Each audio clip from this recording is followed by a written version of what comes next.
Na mayabas guys oh. So guys, yun yung tutulungan namin na baka guys oh. May sugat daw yan guys. Okay buyag. Mani guys, picnic guys oh. Oh, katabok mo guys. Hubo gina sila guys oh.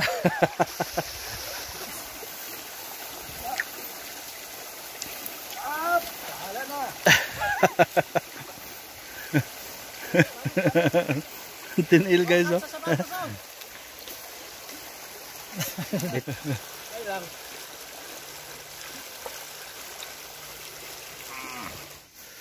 Kuha kain sa mad ba? Ato agin na limpyuhan ba? Limpyuhan tagid ni.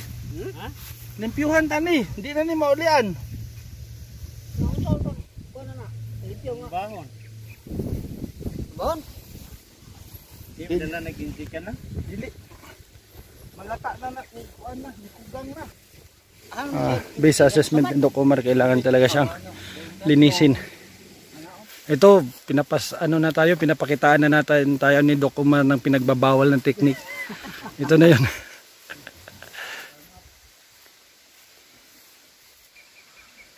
Wapak! Ayun. Yan na. Tinutuon na talaga ni Doc Omar.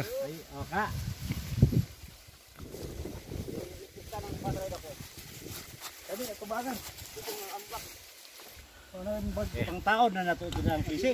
Inura na manilok. Pinanglan na ipa kaha. Duwas. Labas ko.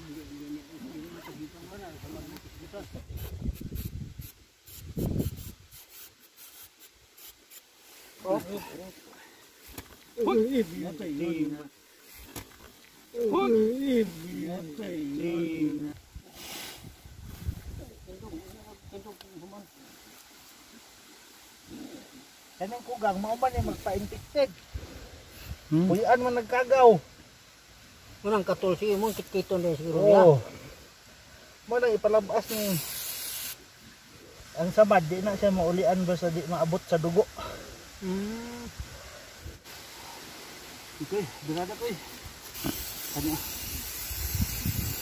Ay naman siya no. Ang giridok ko. Gawas kon. Lagi ni pun.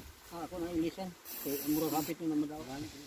Kuan na, pagsa kita ni. Sa bandik ni sibo. Apoy ko ro dia.